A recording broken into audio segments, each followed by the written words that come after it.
Hi, this is Bifflecup with the Triheart podcast.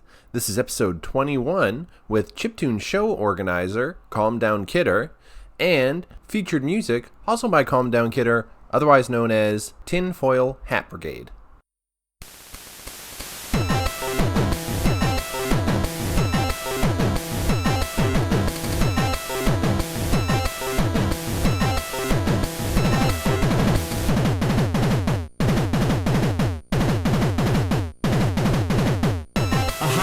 Drink tonight, but I didn't tell the world about it.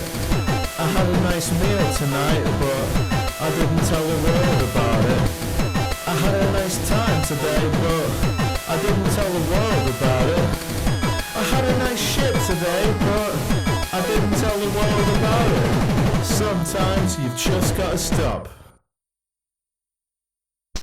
and smell the roses. Or does real life social interaction make you turn up your noses? Get off your fucking phone! Get off your fucking phone! You had a nice drink tonight and I believe you, you don't have to tell me. You had a nice meal tonight, honestly I believe you, you don't have to tell me. You had a nice time tonight, I believe you, you don't have to tell me. You had a nice shit tonight, well that is too much information actually. Sometimes you've just gotta stop and smell the roses. Or does real life social interaction make you turn up your noses? Get off your fucking phone! Get off your fucking phone! Maybe you have a comment on a post you like me. Maybe you have a reblog a comment you like me. Maybe you have a retweet a post you like me. Maybe you have a like her status you like me.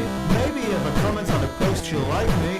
Maybe you have a reblog a comment you like me. Maybe you have a retweet a post you like me. Maybe you have a like her status you like me. Maybe you have a comment on a post you'll fuck me. Maybe you have a reblog a comment you'll fuck me. Maybe you have a retweet a post you'll fuck me. Maybe you have a like her status she'll fuck me. Sometimes you've just gotta stop and smell the roses. Or does real life social interaction make you turn up your noses? Get off your fucking phone! Get off your fucking phone! Get off your fucking phone! Get off your fucking phone! So yeah, my name's James, aka CalmDownKidder. I've been sort of involved in chip music, chip tune since about 2006, 2007. So that's like putting on shows in Liverpool and Manchester, and now online as well. I also had a net label, CalmDownKidder Records, for a while. Yeah, just like going to shows, hanging out, trying to film stuff as well, and that's on like my YouTube channel. So just trying to, I just like chip music, chip tune, and doing all sorts of stuff. Like I've made some myself as well. This is Foil Hat Brigade, but I've only released one like 10-minute EP. So I think it's so interesting, people who have been in like the chip scene for quite some time. I get a lot of how did you get into chiptune music, and everybody will say Anime Gucci. I always wonder, like, if Anime Gucci isn't a thing, which they weren't in like 2006, when did you start getting into chiptune? So yeah, how I got into chiptune was like I used to go to noise shows a lot all the time, like sort of local ones near me in Liverpool. So I'd sort of just go to them on my own and sort of just stand at the back and watch these acts.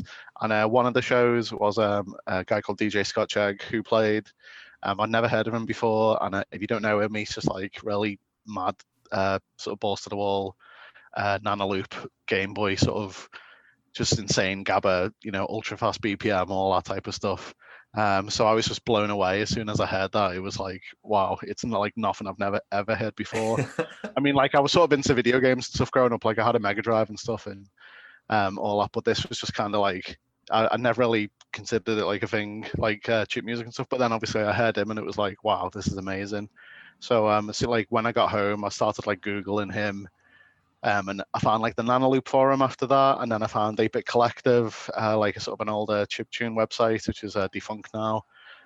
So that's kind of where I started on there, like chatting to people. And sort of straight away, I was like, yeah, I want to see this again. I want to put on a show. So on ABC, I just asked some people like, I'm going to put on a show in Liverpool. Does anybody want to play?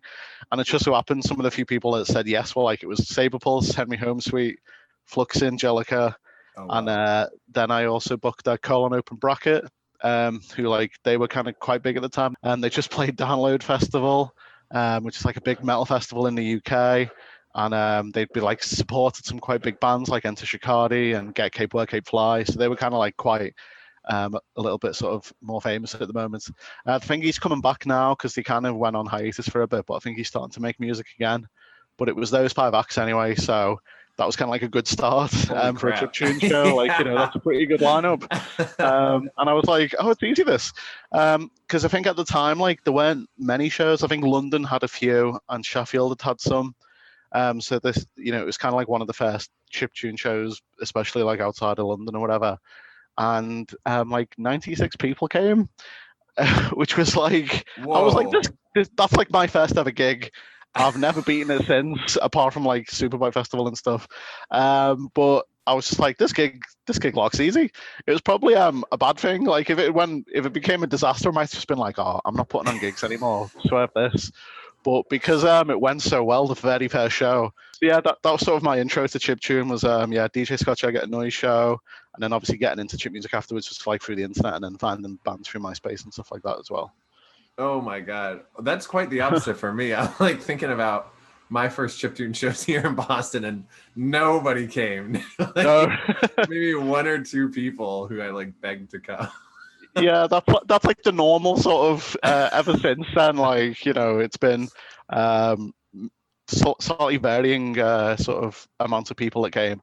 I think the worst ever show was like, I think 18 people came. Oh wow! But then 6 of them were like definitely just my mates who sort of come to say hello to me. So like literally 12 people had come to that show. Oh, and so that was like, yeah, I was kind of, it put me off shows for a while after that one. But yeah, but obviously since COVID and everything, there's been no shows anyway. So at least in real life. Tell us a little bit about Chipfest. Okay, so yeah, again, that was the show I was talking about earlier. On so on ABC, I sort of posted, you know, I want to put on a show. Anybody want to play? And obviously, quite a few people said yes. So that was so obviously I'm from Liverpool in UK. And that's kind of like, it's not like a big electronic music. I mean, like they had sort of Cream nightclub, which is a famous nightclub. So like that type of dance music's, you know, very popular. But like, I guess sort of chiptune was more like weirdy, noisy type stuff. So that kind of comes in sort of fits and dabs. Like, you know, those noise shows about 2006, 2007, there were loads of them. But again, it's like, I suppose it's based on whatever the promoters are and, you know, the local acts and stuff. So at the time, there's quite a lot. At the moment, there's not so many. So it kind of varies. But I just kind of thought, sod it, I like chiptune. I want to put on a show. Like, it's sort of not something I've never considered before. Like, I had sort of mates who put on, like, you know, the odd punk gig and stuff like that. But I was never involved in that. So it was just kind of thought, sod it, yeah, let's put on a show. And because that one went so well, I ended up doing loads for a while. So yeah, it was kind of just like, there was never any set time frame on them because it's always just been me. Like, obviously I'll have mates help, like, you know, with flyers and stuff like that, or being on the door or whatever, but it was just mostly me organizing it and, you know, trying to promote it online and stuff like that. So it was always like, yeah, I think 15 or 16 Chipfest shows in sort of Liverpool is what I did from like 2007 Oh wow. till 2017 was the last one, the last real life show in Liverpool I did. So obviously I hadn't been doing shows for a while, even pre-COVID, but that was just because I was kind of a bit fed up of it and just I was like I couldn't afford to go to shows if I was putting on shows, but I wanted to go to shows without all the stress of organizing it. Right. So it was kind of like, I'll put off shows for a bit and then just be able to afford to go to shows. So like I'd go to London and stuff a bit more, because that's where like most of the shows are in the UK, at least at the moment. Tell us a little bit about like because you're online now with COVID, of course. So tell us a little bit about like what goes into booking a live show versus booking an online show. Well, the sort of the immediate benefit is, in theory, you can book anyone. Whereas with a local show, it's kind of like, if they're an international act, is it, you know, are they coming to the UK on holiday? You know, or would you have to pay for flights, which is obviously generally a no-go. You know, like so in the UK, you can book UK acts. That's a bit easier. If there's anyone, like obviously the localer, the better. Our public transport system is pretty good. Like it's not great. It's quite expensive and it's all privatized, so it's not actually a public transport system. So it's better in some places though. So we are kind of lucky in that sense. So like you know, you can get to most major cities, to other major cities, you know, through the train or through coaches or whatever. So for a real life show, you know, you've got to consider that. Are they free on that day? And so, you know, obviously all those things to take into consideration. Is the venue free? Are the, you know, the acts free? You know, whereas online, you can sort of film a show, which is obviously a bit easier because especially with like, you know, different time zones and stuff. You know, because like we've had some Japanese acts play. Oh wow. And of course, you know, I think like it starts at like 3 a.m. over there, so that's not really. It's a bit harsh to make them perform live at like 5 a.m, you know, in that kind of state, which I suppose could be fun in its own right. But so for those type of shows, they just pre-record them and send them over, and I just play them back type of thing live during the show, and then they can hang out in the chat and stuff, and then, you know, people chat to them and things like that. So that's kind of an advantage. You know, you can get any act in theory. So I'm trying to sort of, you know, branch out a bit more. Like obviously, you know, it's easy to get English speaking acts like, you know, from England, America, Canada, etc. And but like English is kind of like a second language for a lot of people, so that's useful because, you know, I'm a lazy English person. Same. Our education system was just like, I mean, you can do French if you want for a bit, and it was like, all right. for fun. Yeah, like I can order a butty in France, but that's about it. So yeah, like I guess sort of, yeah, the organization from that point of view is a bit easier. That you can get anyone that you want in theory, as long as they're free, obviously, and able to do it. But you don't have to have any like local concerns or time restraints and things like that. And I think like it's kind of sometimes pre-recording is a bit more fun for the act as well, because they can do stuff that you can't really do live. Right. Like the last show I just did was the Halloween show, so it was like all cover sets. Because like I basically just not nicked that from Pulsewave in New York, but I think like, you know, bands doing cover sets of Halloween's always been a thing. I think so. I don't think Pulsewave can take credit for that. I nicked it from them anyway. But yeah, like just because it's such a fun, like we've done 2 in real life shows in Liverpool of the Halloween edition. So it was 2 sets of cover, you know, like a load of chip acts playing covered sets. And so obviously I thought for the Halloween show, I've got to do that for the online show. And Zeiss did a France Gall set, which is like, she's like a sort of 70s, 60s act. So for their set, like they sort of filmed it as if it was on an old TV. So like the video is just like, it's a 70s wallpaper in the background, like an old CRT telly, and them in the CRT telly in black and white, kind of sitting drinking and smoking cigars while playing their music. So, you know, it's kind of like something like that wouldn't quite work in a live setting, because, you know, you want to kind of just dance around and be stupid or whatever. But something like that is like, it's a bit different, and something that can be done in an online scenario, which you can't do in real life. And I think, like, I suppose we're only just scratching the surface with regards to like things like that. I feel like, you know, bands can, or acts can do something like Pulsing played 2 shows ago, and their set was just like, they just done like a full audio visual set, like, you know, them performing, but like loads of different visuals, and in between songs he'd have almost like, not like skits, but like, you know, just them doing daft stuff. And that was like really entertaining, and it's again something that you can't quite do in a real life scenario, but it is something that's ideal for streaming because it's something new, something fresh, and hopefully like people were enjoying it in the chat, so hopefully it does work out.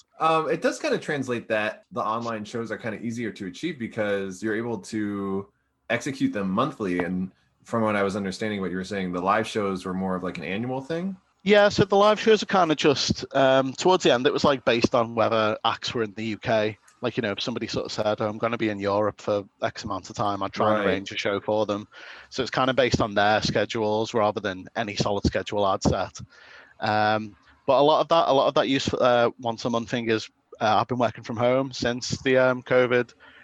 So obviously I can, you know, in between work, I can, edit a bit of a video or make a poster or, post about it on Twitter, which you can't quite do in the office. I mean, you can do a little bit, but, like it's my own computer that I'm working on kind of thing. So you can't really, whip open Vegas Pro and work and start editing a video. They probably won't like that too much.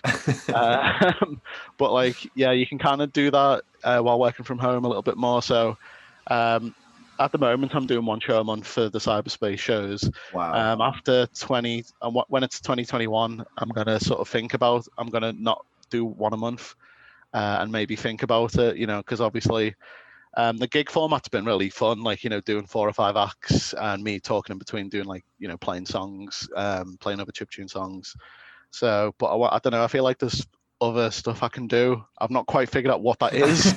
But yeah, so I think just because I might be back in the office as well from next year. Oh, I see. So I think it's obviously not going to be practical to do the one a month. It's just going to be too much mental energy, whatever. So, but yeah, I'll hopefully figure out something interesting and new. But yeah, it's been really nice getting to do these sort of one a month shows, because at the beginning of lockdown, like a load of people were doing shows, and that's kind of worn down now. Like I know the Boston 8-bit guys have done shows, a bit of chiptune. Like I took a lot of influence from them. They've been really positive. Like, because I think even pre sort of COVID, like I hadn't done a show since 2017, so I'd kind of been put off doing shows for a bit. But like their sort of love of chiptune and their sort of new take on everything kind of got me back into it a little bit. Right. So I do really sort of appreciate the work that the all the a bit of chiptune people are doing. Oh yeah, they're amazing. And all, yeah, they are fantastic. And they're also sort of doing they started on their streams, the 50% goes to the acts, 50% goes to charity. Yes. And like instantly I was just like, that makes perfect sense. Like, so I just took that from them, like again, just making ideas. But again, like, because people appreciate it, I think, because people sort of, I guess, like, just saying we'll pay the artists, people might just be a bit like, well, I'll just buy something off Bandcamp or whatever. Right. But if you kind of like, 50% goes to charity, 50% goes to the artist, I think people are a bit more inclined to like, oh yeah, go on, I'll give in a few quid, because it's good for everyone. I suppose it's a win-win. And also, like on stream, I'll do a dab for every $1 donated. So in between sets, there'll just be me dabbing for like a while, or depending on how many donations have happened. So, and that's been like what one night it was particularly crazy. It was just like some people donating $100 at one time, and it was like, like I obviously really appreciated it, but it was like, wow, okay, that's a lot of dubs. So yeah, it did get a bit wilder. But yeah, like I don't know, like I do really enjoy doing these shows at the moment. But again, like I feel like because Twitch is kind of, it's almost, I know it's really popular at the moment, but it almost feels like we're just scratching the surface again, as I said before. Right. Because like, for a while I was like, it's people playing video games. Why are you watching it? Because, I guess I'm 32. I'm kind of, a millennial, but like a little bit older millennial. Like, so it wasn't quite like, I was just a bit like, why? Because especially all the clips I saw was just like, no offense, some like loud American with like a really nasally voice and he's screaming at a video game. Not that there's anything wrong with being American, but you know what I mean? Just like that kind of, that's what I saw. And I was like, this is horrible. Why would I want to watch this? Why is it entertaining? That was obviously my only take from it. But then this Scottish comedian called Limmy, he was doing it for a while, like pre-Twitch, but he started doing it again. And I'm like a big fan of his. So I started watching him.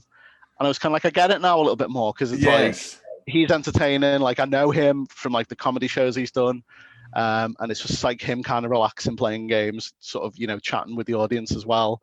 So like I kind of get a bit more now. Like I've done some streams myself, like just playing games, and I watch like some of my mates do it as well. And it's like I do enjoy it a lot more now. Like it's entertaining, like because sometimes telly is just crap. So. You can watch your mate goof off and play something else, and it's like great. So you just chat to them and stuff. So I get it a bit more now, but I feel like there's much more you can do than just I'm just gonna play a game, or I'm just gonna put on some acts or whatever. Like there's another guy who like I follow because of Limmy, called Zafar Cakes, and basically so he plays Pro Evolution Soccer. So there's two big football soccer games, so FIFA and Pro Evolution Soccer. I don't know how many Americans know that, but like they're the two big games anyway. And he simulates being a football manager in the game. So like he wears a suit and everything while he's playing. He's sort of in the corner, like while the match. He doesn't play the match. He sort of just watches it and reacts, as if it's his football team. So he's kind of like turned it into like a soap, almost like a soap opera. Like it's comedy based. Like it's funny. It's improv. And like he'll have team talks with the players. Just chatting back and forth, like him putting on a voice, chatting back and forth with one of the players. And so it's kind of like, again, like you don't have to watch it all the time, but you get more of the story if you watch it, kind of thing. But that's like something that's like, it's playing a video game, but it's not just right. It's I'm playing a game, because obviously that's kind of a bit boring. It's him, but it's like he's turned it into its own show, right? Like its own sort of I guess soap opera is probably the best term. But obviously it's more funny. It's funny, so it's not like just like a funny soap opera based on them playing soccer in the team, doing well or losing or whatever. So stuff like that. It's kind of like that feels like that's sort of the next level of what we could do with these online shows. So I don't know what would be the next thing for like doing gigs and stuff like that. But I feel like there is definitely something new and fresh out there that we can try and do. It's obviously a case of figuring that out before someone else does. I'm surprised to hear you say that because, like, in your streams, I find that you've figured out Twitch quite well between, I don't know, little gags like Anamana Coochie was hilarious, and like the different screens. And I feel like you've made it more than just like, here's some musicians, pa pa pa pa pa pa. Well, thank you. I do appreciate that. Yeah, I feel like that's kind of because like there's loads, especially a few months ago, like there was loads of different types of shows, and it was kind of like just thinking, what do I like about the show? What do I like not so much about the show? Like some people have done like a 24-hour show, like literally an act an hour or 2 acts, and it's kind of like I kind of get it because it's good for different time zones and stuff, but like I want to watch all the acts really, so I figure like that's why I like doing the sort of 4 or 5 acts per show, because that's kind of like people can sit down for 3 hours or whatever, watch all the acts, and then I'm just like in between. Because like I guess for a real life show, I wouldn't exactly be on stage like cracking jokes or whatever. I'd just be music and getting the next act set up. But because they're already doing that, it's just me instead. So yeah, like I guess like trying to chat with the audience and stuff like that. Keeping people engaged, because again with the streams, like you can watch a boring stream and you just a bit like the other day I was playing a Garfield Kart racer, because it was like on set. So it was good. Like it wasn't though. Like it was awful. Like it was because it only cost me like £4 on Steam, so I was like, I'll give that a go, because I was kind of hoping it'd be rubbish, so you can kind of just roast the game, but it wasn't like a bad game. It was just kind of like boring. Not like boring, but just not much is happening. Like it's just like it's a poor man's Mario Kart basically. Right. So from like trying to get stuff out of it, it's not very entertaining. Like some games you kind of know instantly are a bit more, you can have a bit of fun with this. It's just trying to figure out which games work better, because I'm not like good at video games. Like I can probably beat most people at Tekken, but outside of that, like I'm not actually good at games. So I feel like it's got to be entertaining in a different way. Because obviously sometimes you're watching the streams because they're like the best at that particular game or whatever. But I feel like for most people it's not. It's more like, is this entertaining? Am I having fun? Right. Because stuff like the Jackbox games are really good for that. It's people can play on the phone. People who are watching can play along as well. And then you can obviously laugh at whatever entries they've put in. So stuff like that's like really good. Because I know Jackbox is designed for like multiple people in one house, but it kind of works on a stream as well. But it's kind of ripe for abuse, which happened the other day. But we don't need to go into that too much. But yeah, like I think like I do really like all the Twitch stuff, and but yeah, again, it's just figuring out what's the future of it. What's the next step. Right. Because me putting on a show and me chatting in between, like I obviously like doing that, don't get me wrong, and I probably will do those type of shows as well, but it's just more what can we do next, Right. Because I guess thinking of other bands as well, like I I don't know. Are you into like punk hardcore music or Punk hardcore? I think Yeah. so. Okay, do you know Hate 56 on YouTube? No, darn. Okay. No. Well, no, it's fine. Well, there's this guy called Hate 56. He's filmed gigs like mostly hardcore punk, or hardcore metal stuff like that. Since like again 2005, 2006, something like that. Like his YouTube's just chock full of stuff. Like any like pretty much most bands you can think of in that alternative, punk hardcore genre, he's probably filmed them. And he started to do some live shows in conjunction with like Code Orange, who are like a really big metal band at the moment. Oh, okay, yes, I know that one. Yeah. Okay, yeah. So like it's complete, like it's just like loads of different audio visual stuff. It's something that like again you couldn't create too much in a live setting, but because of like all the visuals and stuff that they've added in, and doing it live as well, like it's really exciting, and like that's sort of something where it's like, okay, that feels like this could be the future, because it's weird, like no TV shows seem to do live music anymore. I mean, I know in America you got like Saturday Night Live and stuff for the odd pop band, yeah. but it feels like that's kind of a weird niche that's not kind of being exploited. I mean, I don't exploit's probably not the right word, but like live music's great. I love live music, and lots of people do. So it seems like a bit of an odd one that's not being used more. Right. And hopefully like trying to figure out what the future of it is, and trying to think of something to bring to the table that's not been done before.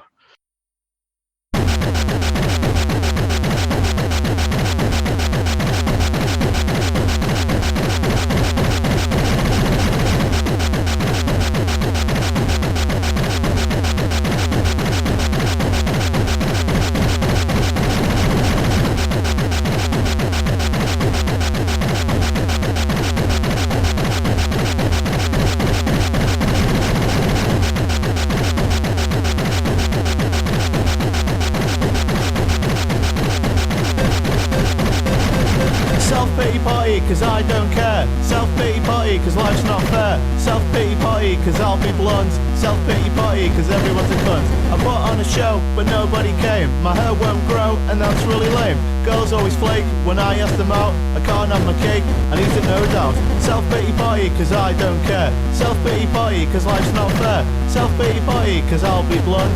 Self-pity party cause everyone's a cunt. I'm underpaid and that's no joke. Stuff getting laid when you live with your folks. I'm feeling arty and uninspired. Self-pity party and you're not invited. Self-pity party cause I don't care. Self-pity party cause life's not fair. Self-pity party cause I'll be blunt.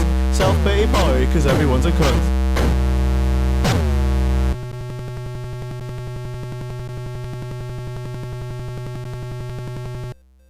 Self-pity party cause I don't care. Self-pity party cause life's not fair. Self-pity party cause I'll be blunt. Self-pity party cause everyone's a cunt.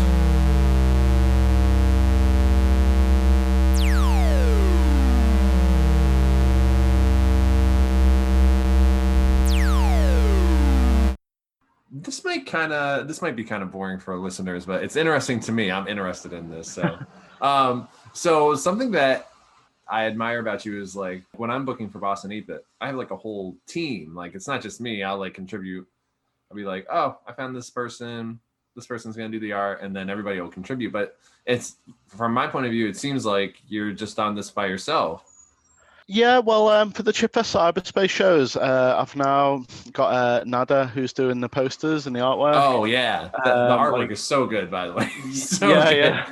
Yeah, I'm definitely made up of her because like it's just all great that what she does. Like all the draw. I mean, I don't know if you post them on social media or whatever, but like all the drawings, it's like because a lot of chiptune sort of aesthetics, it's always like video gamey or glitchy, and it's like I like that a little bit, but I'm also a bit like, well, if you see a poster with a Game Boy on it, if you're not into chip music, are you gonna be like, right. Oh yeah, I want to go to that, right?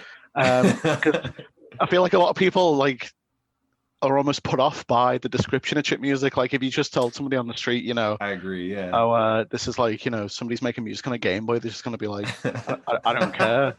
But like I think a good example was in Liverpool, there was like a load of electronic acts on a bill, and Fluxin, aka used to be Flamboy, He's a local guy from Blackpool. It's like an hour away. So he played that show, and I went to see him and sort of say hello. And he played his set. It was like 2 Game Boys, Nano Loop, proper like deep heavy house music, and the crowd were loving it. Like they didn't know it was a Game Boy. Right. They were just like, oh, this is sick. These are bangers. And then like afterwards, people were talking to him, and they were like, or they were looking over at the table, and they were like, wait a minute, what is that Game Boy? And he's like, yeah, like sort of explaining it, and they're like, it blown their minds. But again, that's because they hadn't said beforehand, this guy's using a Game Boy, because that's going to put people off, and they're going to be a bit like, well, I'm not really bothered. But if you just play them like some bangers and they enjoy it, and then afterwards you're like, oh, that was made on a Game Boy. Right. Like, whoa, that's amazing. So like it's almost like, I don't know, like chiptune's almost its worst enemy in that sense, where like I've always said like chiptune's probably at its best when there's like a mixture of sort of nerdy types, arty types, cool hipstery types, and you kind of need that mix of everyone for it to be, if it pulls too far in one way, it kind of doesn't, it's not good basically. Right. But it's obviously finding a mix of that, because obviously a huge part of chiptune is of course the geekery nerdery side of things, and that's fair enough. But like it's sort of something I try to not get into too much, not to be like this is just for nerds. I want to try and get people right. Like it's for me it's like popular. Yeah, like yeah. I like it's bangers. Like I love bangers. If you like bangers, you might like this. Yeah. But yeah, so like what I was talking about now. So yeah, hair artwork's kind of just been just cartoony type of stuff. So it's a bit fun. It's not kind of obvious what it's going to be. And then I guess hopefully that might attract people, and people go, oh, this flyer is pretty cool. Let's have a look. And then they tune in and see some mad Game Boy stuff, and they're like, what's going on? But yeah, for the most part, like it is, especially like the in real life shows, it was just mostly me. For Superbike Festival, me and Adrian from Manchester, he was putting on shows called Megabyte in Manchester. Manchester's like the next big city over to Liverpool. So it's like an hour in the car, like basically. So, but in England, that's more a big deal. Like, driving for an hour is more a big deal than in America. Like that's. So we sort of we did one sort of show where it was like one day in Liverpool, one day in Manchester. Oh, cool. Which was like, that was kind of like the start of Superbike, but that didn't quite work because only like 6 or 7 people came to both shows. But Manchester's ultimately the biggest city, better transport and stuff like that.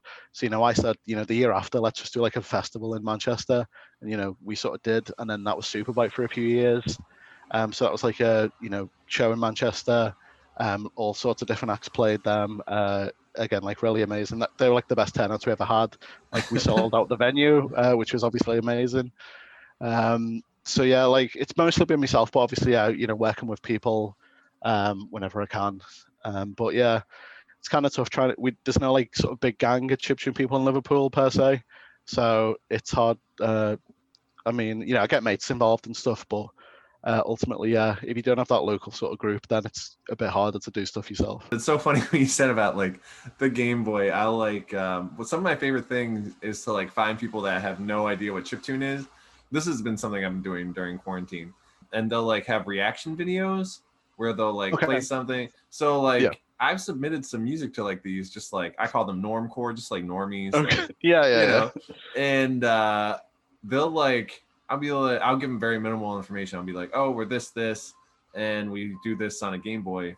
And 9 out of 10 times they'll think like we're using a keyboard, like a synthesizer. Right. So like it's just that level of like they like can't seem to figure out that like it's actually made on a Game Boy. It was interesting to hear you talk about like they didn't know what they were listening to, and then they were like, what is that? Oh, 2 Game Boys. Oh. Yeah. No, definitely. Like, yeah, that's again. Like, that's a great idea. Like, reaction videos again. It's something that I don't quite get. It's like, why are people watching this? But like, I know I saw like the other day on Twitter, like I think some Phil Collins song like shot up in the charts again because these 2 lads who were doing reaction videos reacted to the it's something in the air tonight. Like, and these 2 lads would just go, just these 2 younger lads who were like obviously never heard of that era of pop before, and they heard that for the first time, and it's a great song. It's probably fairly timeless as a pop song, and obviously those 2 would just go up for it. And then I think that obviously got people streaming it and stuff again, so it kind of resurfaced a little bit in the charts. And I guess like, yeah, it makes sense to put chip music towards them as well, because they are gonna wig out if they hear something cool, and then Right. once they realize what's going on, they're gonna be like, wow, that's amazing. So yeah, maybe that's part of it. Maybe do a live show, but just have reaction cams all over the place True. on the Yeah.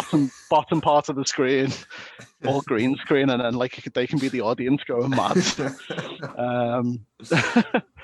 But yeah, like it's just, and like, it's obviously TikTok's such a huge thing now as well.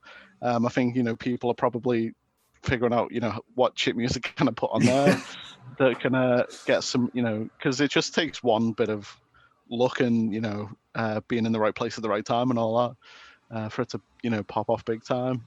Oh, I guess man. that's kind of what everyone's looking for, because I guess so many artists now with their own promotion team and stuff as well. True. Which I feel like that's kind of like a good thing for me, in the sense of obviously all these acts that perform for me, not for me, perform for my shows, they could do their own shows on Twitch and stuff like that. But hopefully, someone like me, it's like, people go, oh, Chipfest, Cyberspace, I really enjoyed those shows. I'll go and see the next one, no matter, even if you haven't heard of the acts, type of thing. So maybe like it's a good thing to have people like me who aren't like, I'm more about putting on shows and doing events rather than performing music myself. Right. So like I want to try and write more stuff myself, but generally like I enjoy putting on the music and stuff a bit more. So hopefully it's finding a good sort of mix between organizers and artists as well, because I guess like each artist doing their own stream, that's not necessarily gonna work, especially Right. because rather than if it's 5 acts in the one place, and it's like, okay, I'll go and watch that. But I guess some acts are kind of like, they don't need that, so they will do it themselves. Well, I've been really excited to see like the different themes in the series. Like I enjoyed the summer shows and the Halloween show, of course. And Yeah. I like this time of season because I like to see what shows are gonna do, because there's so many ways. I mean, not so many ways, like so many upcoming themes, like Thanksgiving theme or Christmas theme. So what's coming up for your series? So the next show is going to be at the end of November. So the acts I've got so far, it's SYLCMYK still from Japan, Boomer, who are from Australia. Oh, wow. Yeah, TDK, aka Mark Knight, who's like a sort of legendary game, a sort of old school game producer from the UK. Like he's sort of been making music recently, like his own original stuff, but he also does like game music as well. Muzak Efron from Ohio, I believe. Or Oh, damn. sorry if it's not Ohio. I know it's the USA anyway. And Chibitek as well from Japan. Oh, wow. So yeah, made up to get those acts. Chibitek's played before in Liverpool, so this won't be a first Chipfest, but this will be a first Chipfest Cyberspace. So very happy to have all them on board. Like I haven't done like too many sort of themes. Like obviously the Halloween shows, like covers and stuff. The summer show was kind of just like more about the poster and stuff like that, Right. like and the time frame of it all. But yeah, like I get something like that, something like theme shows is something I'm definitely interested in a bit more. Trying to think of, either like maybe a similar genre and stuff like that. But I find like with chip music, people don't like get into that too much. Like Right. theme stuff isn't like an absolute necessity. Like it's obviously a fun, stuff like the Halloween shows is a fun concept everyone can get straight away. Like, a load of cover sets or what's not to like. But like, yeah, like in the past with previous sort of Chipfest Liverpool shows, I've towards the end, like I was trying to do a bit more like themed stuff. Like I did a Kawaii show, which was Kira Benito, Ms. Kai, and Chibitek. That's the one she played. So that kind of worked out quite well with like the poster and stuff. But yeah, like it's sort of just more like, I don't know, I think people almost like the different acts rather than like 5 similar type acts. Right.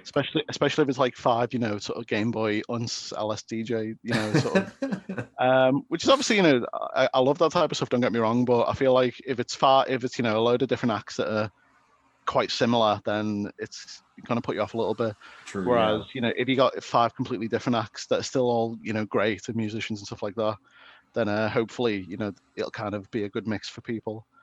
But yeah, like I definitely like theme show, like something like that I want to kind of get into a bit more. Like because obviously with like the OBS video editing software and things like that, you know, you can have a bit more fun with the graphics, you know, in a way that you can't really with with a real life show unless you've got a big budget. Right. So yeah, like I think that's something I do want to kind of think about a bit more. But again, like what that idea is, I don't quite know yet. It's probably in the back of my mind somewhere, but I've not quite reached out and grabbed it yet. But yeah, so at the moment, my plan is to do 2 more shows in this year. So yeah, end of November and end of December. I might do the 31st of December, like a sort of fuck 2020 party. Yeah, I know, for real. Oh, that'd be great. That seems like a good sort That'd of theme. But that's not a Saturday, that's a Thursday, so I don't know yet. But basically, yeah, after that, I'm just going to kind of relax a little bit, think of some ideas, and hopefully, you know, I'll still do Chipfest cyberspace shows, definitely, but I want to try and think of other stuff as well. Because, like, I'm sitting on a load of old footage of shows that, like, multicam stuff that I've not edited yet. Like, I've uploaded some of them to YouTube already, but some of them aren't there. So, in theory, like, I want to maybe get that footage edited. Oh, cool. And then maybe get that artist who is doing that set, like to do maybe a chat like this on Steam or on stream, sorry, or you know, play a game together or something like that, and then play the video afterwards, something like that maybe. But again, it's still very much in the early stages of thinking about stuff and thinking what to do. But I'll probably stop doing the monthly shows, especially if I'm going back to work, like in the office. But no, that's kind of the plan for the rest of the year so far. I think many would agree that you've created this beautiful space that people look forward to. What happens when COVID ends? Yeah, I mean, it's something that's obviously thought about.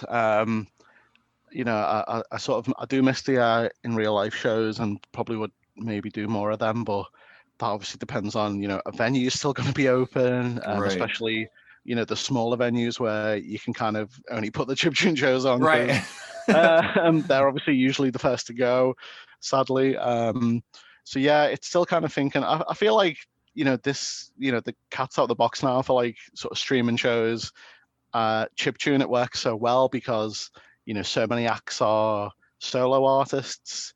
You know, and most kind of chiptune acts have a reasonably decent sort of tech setup. You know, at least like a webcam, a computer, you know, decent internet. And so, you know, stuff like that's going to make it a lot easier for shows, for online shows. You know, again, like especially compared to all the criteria you've got to do for a real life show. Whereas with online, it's just, can you play, can you record, or can you do a live stream? So I feel like, you know, the online shows probably won't go away. They might be reduced a bit, but it feels like a no-brainer to not do them anymore. Like, you know, sorry, it feels like a no-brainer to, you know, keep doing them. Yeah. Because, you know, like they've had some of the best turnouts I've ever had compared to, you know, the real life shows. Like it's obviously a lot easier to go, oh yeah, I'll stick on Twitch and put him on. Compared to, I've got to get transport to Liverpool, I've got to book a hotel, you know, food for the evening, I'm like, you know, all that type of stuff. Whereas it's like, oh yeah, it's online. Oh, right now, yeah. Sound, yeah, I'll watch it, yeah. So that aspect of it's definitely a benefit. And like even for going to shows as well, like, you know, I've you know, watched so many of these streams. You know, as a fan, and also kind of, you know, looking for ideas, looking for acts to put on my, you know, my shows as well. So like, you know, yeah, I don't think the online shows are going to go away. Definitely a lot, probably not as frequent as they have been at the moment. Like again, I'm probably not going to be doing the monthly shows after 2021. I'll still be putting on shows, but not quite as frequently. But yeah, it seems just like it's only just started almost, in a sense. You know, like I definitely want to delve into it more and, you know, see what we can do, because it just seems like, again, there's just so much possibility, especially like, I didn't realize how good like the OBS software was. Like I don't know if you've used it before. Oh yeah. Yeah. Okay. Yeah, great, yeah. I didn't realize that. Yeah, like it's so powerful, it's so intuitive. You know, it's so easy to add your own like graphics and images and stuff like that. And so you just work with all sorts of stuff, really. So just trying to think of stuff to use with that. Like there's this guy, I think it's the Sushi Dragon. It's not to do with chiptune. It's just like another Twitch artist, but like he's just got this wild basement setup. Like he's got loads of green screens, got loads of cameras like plugged into himself and on himself on his person. Oh, yes, I know this Twitch streamer. Yeah. And he's just like, all he does is he just like dances to music and stuff, but like while doing all sorts of mad effects. Right. And it's like, obviously that's kind of, I don't know how that would work in a chiptune show. I guess somebody could do that, like just hook themselves up with all sorts of technology and stuff, but just something like that. So that doesn't exist anywhere else. It's so unique, and so like something that could only be done in that setting. Right. Because no like TV company is gonna go, yeah, people are gonna watch this. This guy going bonkers to some music, while pressing loads of buttons and changing all the effects and green screen stuff. But it's just trying to figure out what is that next step, and how to get the acts involved and things like that. Because like I've seen, people have I know like some of the Magfest shows have had like people like acts play the live soundtrack while somebody's playing the game. Oh, so, yeah. Stuff like that could probably work, but again, it's just figuring out what's the best way to do that and trying to get that sorted. But yeah, I'm definitely looking forward to the future of shows. Absolutely. Hopefully I'll figure out something, but yeah, somebody will figure out like the next level, and we'll all enjoy it. And that's kind of just what we're hoping for, the next step, the next evolution of live streaming. There's an act here in America, D&D Sluggers, and so the idea is like, oh, these poor gig workers, they're not making any money, which is the case for a lot of gig workers. But he posted something so relatable to me. He was like, I lost 4 shows due to COVID. This was like back in March or whatever. And I saved $150 because it costs so much. It's like, yeah, oh, absolutely. Oh man. Yeah, like that's it. Like especially those smaller shows, like in real life. In the UK, the trains are so expensive unless you book them like 7 years in advance, and when the moon's at a certain light and all that malarkey. Like it just doesn't make any sense in any logical. So you have to kind of guess when to book the train and all that. And if you don't book it at that particular time, it's just ridiculously expensive. Oh, so yeah. Even if you pay any artist and stuff, it's kind of like, yeah, you're probably still not, you're probably still losing out on money. But with the shows, like, people have been raising money, been able to pay the artist like a good sort of wedge of money, which is like, I'm so happy to do that, because it's like, I always feel gutted at the end of a show, like in real life, where it's like, yeah, by the time I paid the venue and paid for all the food and stuff, it's kind of like, here's your $20. Yeah. Sorry, yeah, like. But I think like people kind of are aware of that with real life shows, whereas with online, there's less expectation, I suppose, and more chance of like again raising the money. Like some shows have raised a ridiculous amount of money. Oh yeah. Been very pleased with some of them. But yeah, like I guess that's kind of risky for the artist though as well, because at the moment it's like it's based on that show's income, whereas maybe in the future it's like maybe there should be a better system for that. I don't know. I think the A Bit Chiptune for people, I think they like saved all the money from every show that they did, and then at the end they then pooled it and split it up. So I suppose that feels more equal, because obviously one night somebody could just be like, I've just won some money, like let's go wild, and that show's going to get a lot more in comparison to other shows. So again, I think it's a learning experience for everyone. Definitely, I'm still learning at the moment, like what sort of to do. So it's just all that figuring out of the money and stuff side of things. But it's definitely such a privilege to pay artists like a good wedge of money, and be able to give money to charity as well. So that's obviously fantastic. Like been some great charities that we've raised money for, like sort of local food banks here. Oh wow. Like Special Effect, like a game is charity. I think there's like an American equivalent, but this is like the UK one, where it's like raising money to have consoles in hospitals and stuff like that. Oh wow. So like all sorts of different causes. Like try I always sort of say to the acts, is there any particular cause you're particularly passionate about? And sometimes some of the acts will suggest XYZ charity, or if they don't think of anything, I'll just sort of think of one that's local to me.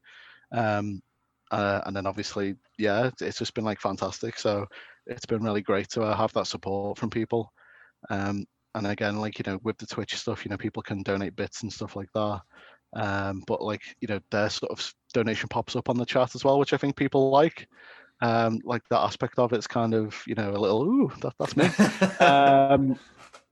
So yeah, I think that kind of works as well. It kind of helps as well with the donations and stuff. Definitely, Having that little message appear up on screen and things like that. And me doing the dabbing and stuff like that. It just makes it a bit more fun and daft, I guess. But yeah, like I mean, I don't know what I'm going on about at this point, but yeah, it's definitely good to pay acts. I like that. And as you say, like the travel and stuff, the acts aren't losing money by playing a show because they're at home in theory. That's amazing. They've got all their equipment and stuff there. So yeah, that, I mean, I definitely can't see the online shows ending at least for a while.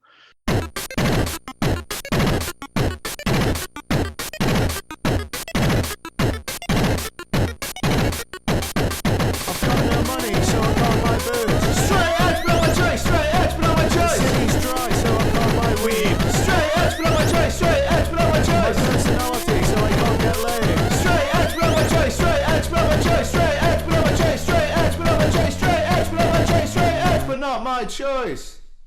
When you start booking live shows again, what knowledge that you've acquired booking the online shows, would you be able to like utilize that knowledge for booking live shows again? I mean, I think because I already did live shows, I guess like the always the toughest thing with the shows in real life is just the promotion side of it. Right. Because with Twitch, like if somebody subscribed to you, they can turn on notifications. So, they get a ping when the show is starting and stuff like that. Whereas obviously for a real life show, it's, are they going to see the poster online? Are they going to see a poster in real life? How are they going to find out about the show? And that's kind of a stressful thing.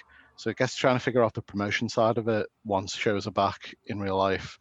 But yeah, I think I guess obviously as long as the venues have got good internet, then I'll definitely try and stream the show as well. But then, cool, it's like loads of gigs do it. Like I know all the Iron Bash shows, they've always had a stream on. Oh wow. Square Sound Australia, they've always had like a live stream and stuff during the shows. So obviously I'd want to do that as well. But then you're gonna need somebody sat at that computer making sure the stream's going okay. Right. Maybe chatting to the audience and making sure there's no naughty business going on. But I think the chiptune seems like quite nice in that sense. That that's not really been much of an issue. Like I've got a few mods on the channel and stuff, but they've not had to do that much. Like just the odd naughty word comes up, but that's not really anything too bad.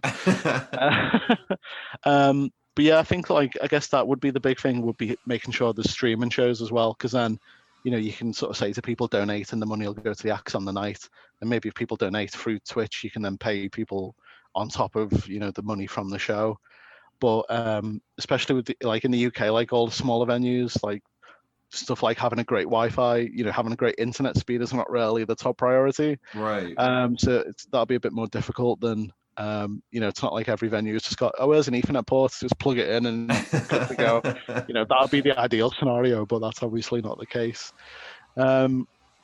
But yeah, I don't know what else like the big adaptions would be for, because it just go back to the same issues that you've had previously. Like, is this act free? Right. On that date? Can they travel? What do I have to pay for some of the travel, or are they going to be in Liverpool anyway, etc., etc. And trying to figure out from that, and then obviously they'll have to stay over, sort stuff out, transport for the rest of the day afterwards and things like that. Which is obviously all fun and stuff, but yeah, that. Suppose that stuff's always going to be there for a real life show, right? Whereas with online, I think I posted it on Twitter, like one of the big advantages is you can just go straight to bed after the show. Right, exactly.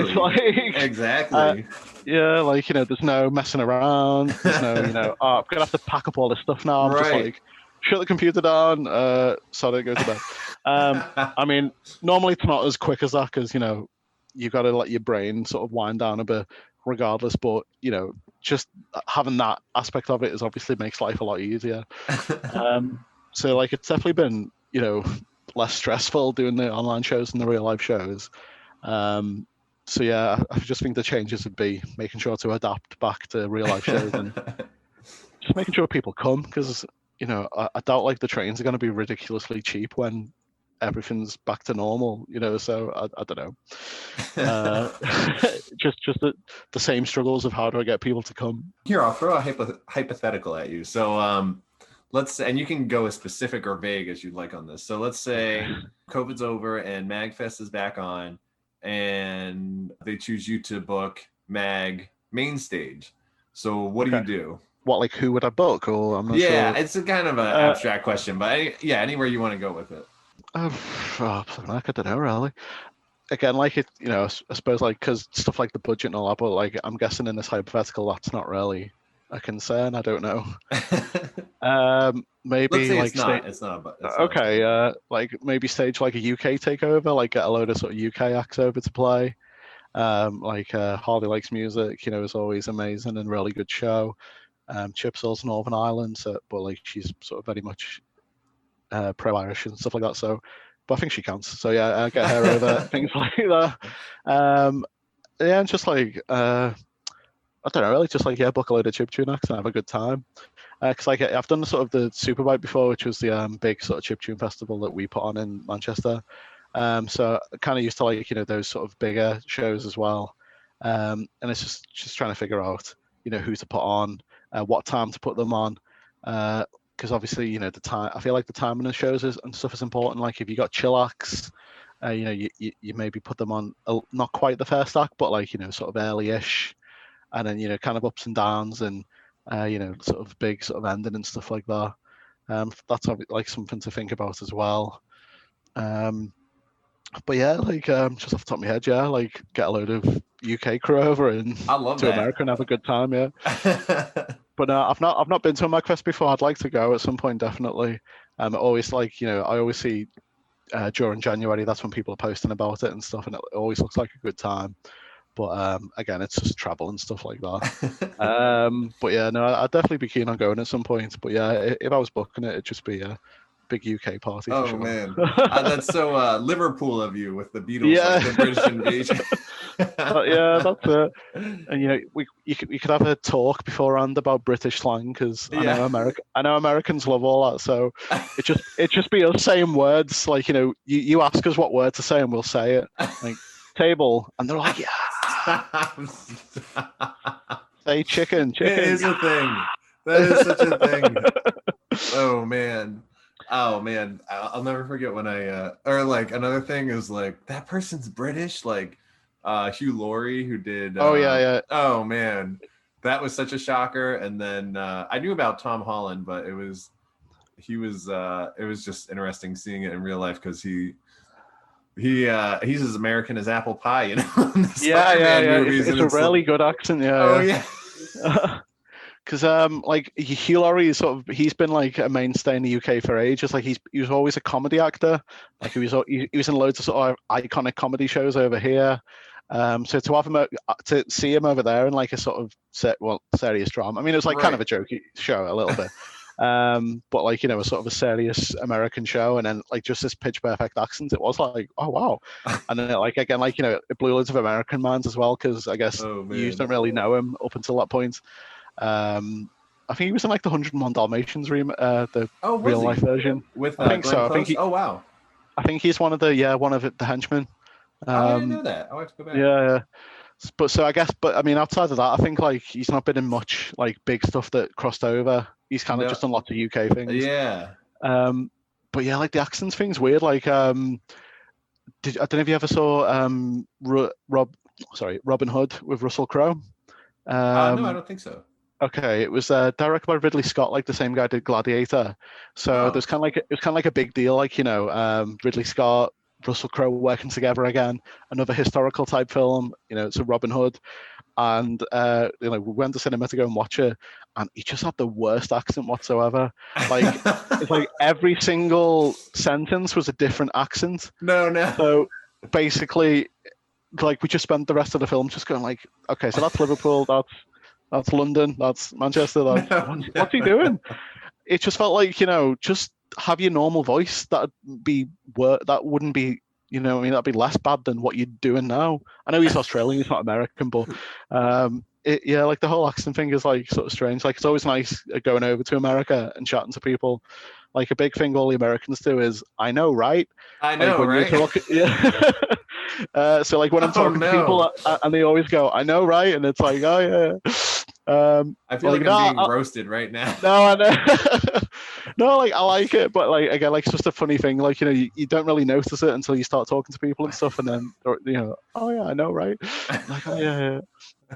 But you know, I guess like I'm saying stuff to them and they're like, what did he just say? What was that? But yeah, no, like I love talking to you. Love talking to other people and other accents and things like that.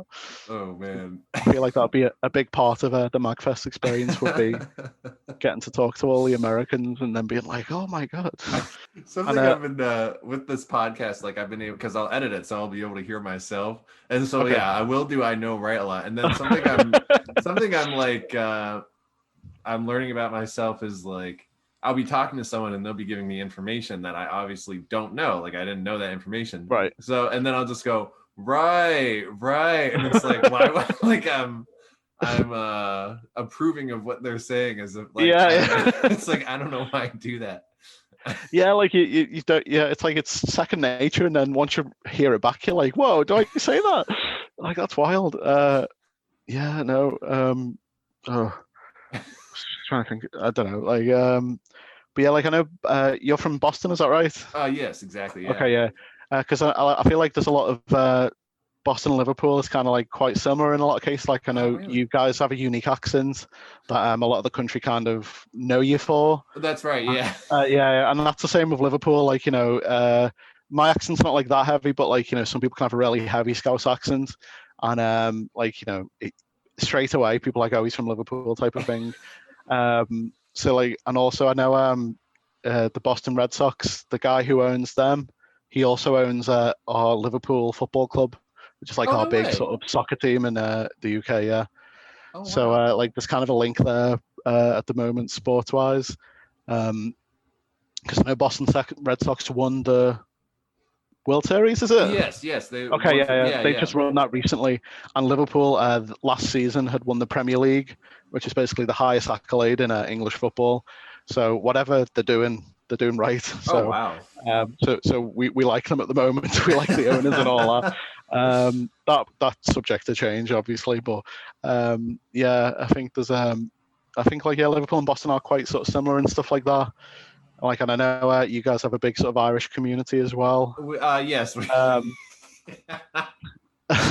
Yeah. And like Liverpool does as well, because like we're based in the northwest of the UK. So like if you look up on a map, we're like very close to Ireland. So like you know, there's ferries going from Liverpool to Dublin and stuff like that. Oh, that's so there's so a lot. Cool. There's a bigger Irish sort of contingent in Liverpool as well. And like you'll find them everywhere except for in Irish themed pubs. Basically, that's sort of the gag. So yeah, no, like I have wanted to come to Boston and stuff. Let's do it. Let's do like an exchange. We'll do like I'll go there and like cultural exchange for sure. Yeah. That'd be great. I want to see the when they dyed the river green. Like, is that still a thing that you do, or is that not a thing? Oh anymore? God, I don't know. I've never seen it in person, to be honest with you. Right. Okay. But also, yeah, like Boston, like, because I'm a big fan of hardcore and punk stuff like that. I know, like, Boston's a very big city for the hardcore punk shows. Yeah. Like a band called Have Heart had just done a few reunion shows, and they're from Boston as well. And I think they did like a massive outdoor show where like 10,000 people came to Boston. So like I was watching that on the stream, like on this Hate 56 guy, while he was filmed. And they came over to the UK as well, so I got to see them for the first time, which I made up about. But yeah, like I wanted to play Boston because then I can say, you know, what's up, Boston? To fulfill me a hardcore, you know, singing a fantasy or whatever. Well, there's an open invitation to play here, so. Oh, great! Thank you. I'll host that. I'll bear that in mind. Yeah. I'll book my tickets now. Stop. Oh my God.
as I was going down the CalmDownKidder hole, Okay.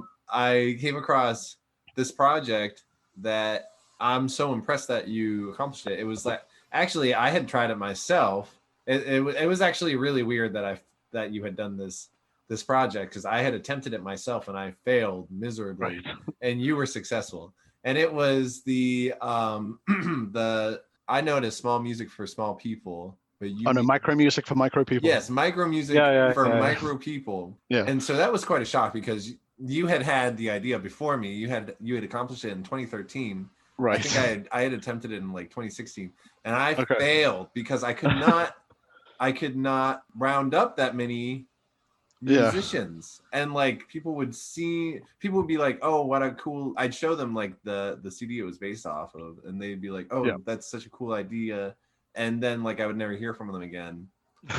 But you accomplished it. So tell me about like networking with 99 musicians and rounding them up to be able to accomplish that goal in 2013. Oh yeah. You know. Well, there's 101 because there's 3 tracks at the end. Oh, perfect. Oh, cool. Yeah. So obviously, yeah, it is based on the small music for small people. Like a big fan of that CD. Oh yeah. And obviously, like so many, you see so many articles sort of people saying like chip music is like the electronic music equivalent to punk music and stuff like that. Because there's a lot of DIY aspects to it, a lot of similarities in that sense. And I was just like, it seemed like a perfect idea.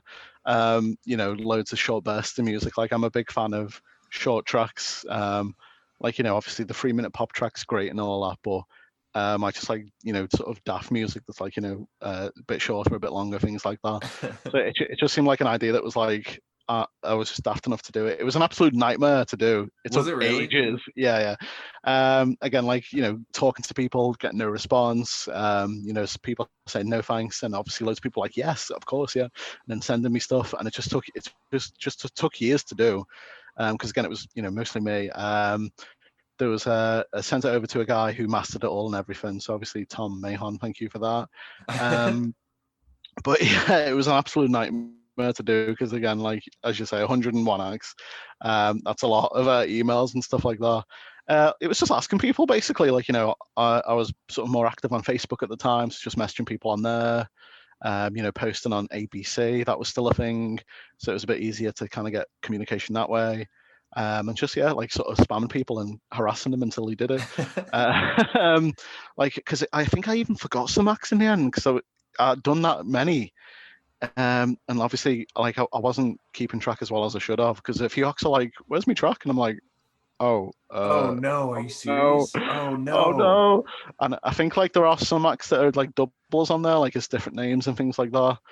Just because it was kind of like, yeah, just do another one. I don't. I just want it done at this point. But yeah, I haven't listened to it for a while actually. I think I'll have to go and revisit it shortly. But yeah, like it was an absolute nightmare to do because I think the first track 10K because like sort of again he was sort of very much influenced by like punk music and stuff like that. So like his song was about wanting to be in a hardcore band, like I want to be in a hardcore band, and that felt like the perfect opener. And I think he was the first person to send me a track as well.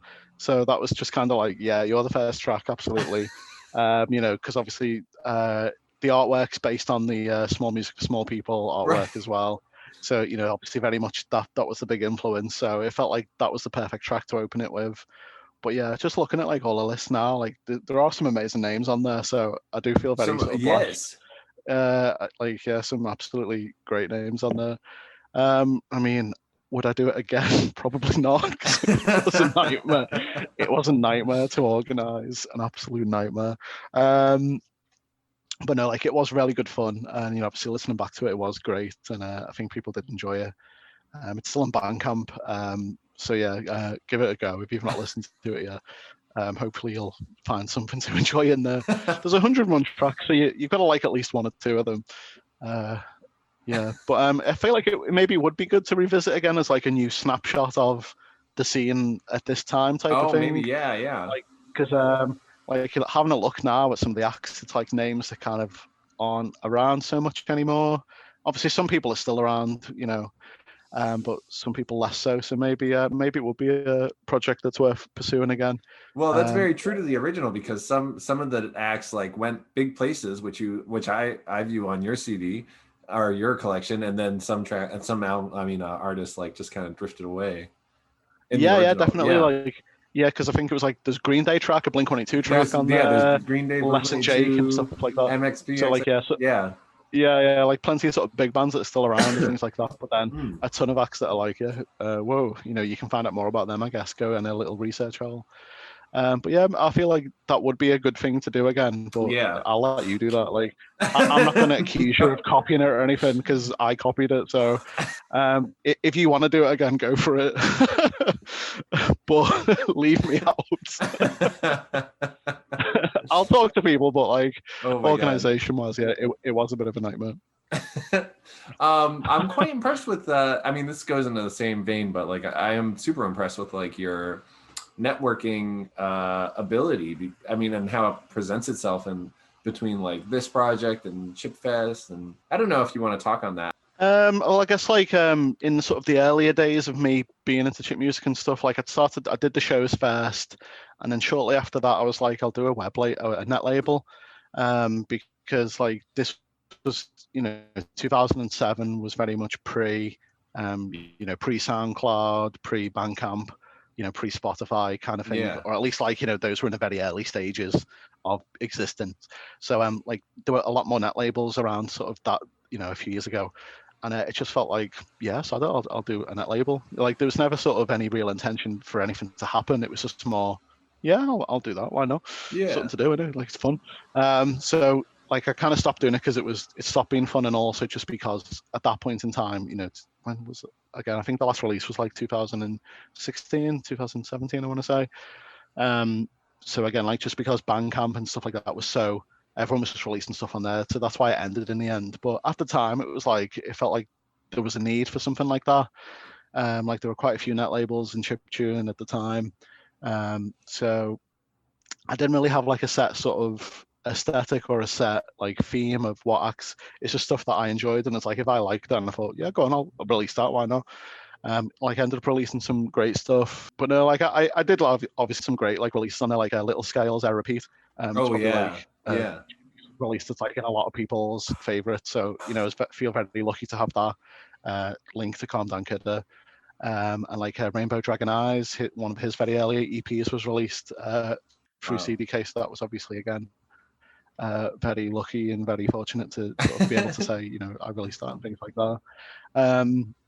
But yeah, it was just kind of like it felt like there was a need for sort of somewhere where people could upload music as like an album, and there's all the artwork and stuff like that all available in one place.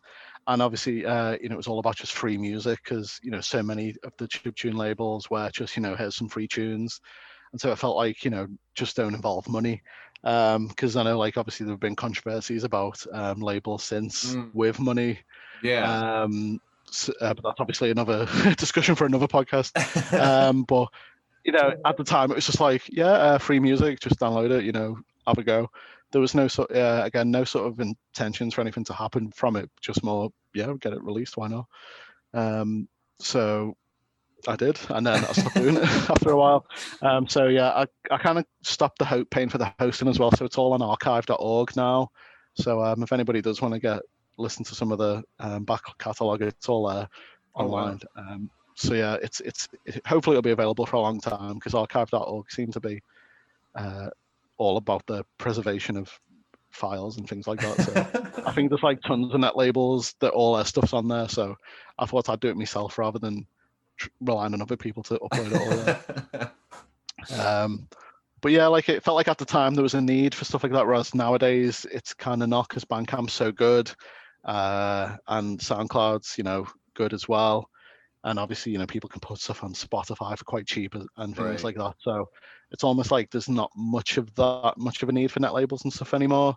I mean, unless you're doing like physical releases and stuff like that, which again, it's just money. Like, if I had, the money, I would be doing stuff like releasing, records and things like that. But it's just, you need that money beforehand and things like that. But I know it's a bit easy because you can do Kickstarts and things like that. But it's just like the time and stuff, whereas I'd rather spend the time putting on shows or trying to do my own thing, but mostly putting on shows. So I quite enjoyed Foil Hat Brigade. It was, I don't know, I just think you crack me up, and between like the Garfield racing and like you just make me laugh. But Oh, thank you. I think. No, definitely. No, it is. But yeah, tell me about your act. So yeah, the Foil Hat Brigade started, I don't know, I think 2008, maybe 2009. I feel like the name kind of suggests originally I wanted to write songs about like aliens and conspiracies and things about that. But then when I ended up writing music, that didn't quite happen. So, but I just kind of stuck with the name because why not? Like, I couldn't think of anything better. So yeah, it was kind of like, it almost like, it started because I wanted like local acts for the Chipfest shows. And it was hard trying to get people in, so I just thought I'll do something myself. Like, how hard can it be? It's just a Game Boy, right? But like, I've been in like sort of bands as a drummer and stuff like that before. So you know, like sort of making music has kind of been there. But this is like my first sort of solo project. Like I released some EPs of instrumental stuff, which is terrible. So please don't play that. Oh no. But then like I was really proud of A Serious Musician, which I released in 2014. Which, that was a good album. Yeah. I need to do a follow up to that. It's just like songs, like obviously if the lyrics made me laugh and stuff, I'd put them in. Just trying to think, because obviously I'm very much into hardcore punk music as well, things like that. So I tried to write sort of dancey Game Boy music, but it never quite worked out. It always kind of sounded a bit noisy, a bit punky. So I just thought, why not lean into that? So I ended up writing lyrics, and obviously 10,000 Freeman and the Families from Australia. He's very much a huge influence. Because hearing his EP for the first time, it was like, oh wow, okay, so you can do this with a Game Boy. It's not like dance music. So it was like, oh shit, okay. It's almost like I've got permission to do it now, almost. So sort of very much influenced by him. I wrote those sort of few tracks and got to play them in a few places, so that was nice. I got to play a show in Costa Rica, which I was made up about. It's like this woman had come to a show in Edinburgh that I'd sort of played, and she was from Costa Rica, and she obviously became like sort of friends with the group and stuff, because it was like, sorry, you come over from Costa Rica to the show. She was living in London at the time, like, so it wasn't quite as mad as that, but like she'd still come from London on her own to come to the show. And obviously, been friends with her stuff and since. Wow. And she sort of said, like, if you're ever coming over to Costa Rica, I'll try and put on you, try and get you on a show. You can't say that to me because I'll just go, yeah, okay. So now that you've said Boston, I'm definitely going to come over at some point. So I ended up going on holiday to New York and Philadelphia with a friend. Just like sort of to hang out, because American football were playing some shows. And we kind of said to each other as a gag, oh yeah, let's go to New York and see them. And then we stopped, and it was like, yeah, okay, let's actually do it. So that's why we ended up going to like see these shows. But it ended up working out well because 8 Static Festival was sort of shortly after. Ooh, yeah. So we did New York for a bit, then we went to Philadelphia for 8 Static, and then after that we went to it ended up only being like 50 quid, 100 quid to like fly to Costa Rica as part of the holiday. Wow. So we were kind of like, let's go to Costa Rica, which I wouldn't have considered normally, I guess, just because I don't know. Like, obviously, Costa Rica's a lovely place, and I would recommend it for sure. But I guess like it's possibly not on your list of let's go on holiday to Costa Rica. It's a wonderful place. Like, ended up having a great time, and played like a show there with some noise acts and things like that. So that was really good fun. Definitely one of the highlights of me as a chip musician. And also got to play like various open mics, and like I played in Philadelphia. There was like a pre-8 Static Fest show that I played, and in New York I played a show as well. So I played a few places. Like, been quite happy with what I've done. But again, like I'm not like a super active music writer. Like I want to sort of do it a bit more, but again, like putting on shows seems to work out better for me than making music. So but I do want to try and like do more stuff, like eventually do a follow-up to the 2014 EP. I'm sure I can write another 10 minutes of music maybe to match the 10 minutes of that one. So it seems possible. But I've got some sort of vague lyrics written down, but just need to get knuckling down and get it sorted. And then I guess my last question would just be, where can listeners find you? So for the Foil Hat Brigade, the main website, it's allyourbase.com, but BASS. So allyourbASS.com. Just because I thought surely that domain's been taken, and then it wasn't, and I was like, well, I'm buying that. So my music's not like bassy. I mean, it's got like bass drum kicks and stuff, but All Your Bass is where you can download. Only download Serious Musician because the rest of them are very crap. But that one's quite okay though. It's good fun. So yeah, hopefully people will enjoy that. And yeah, for CalmDownKidder Records, the whole discography is on archive.org. If you just search for CalmDownKidder Records on there, it should all be there. And that's where all the music is. And I think on CalmDownKidder.bandcamp.com, that's where you can get the micro music for micro people as well.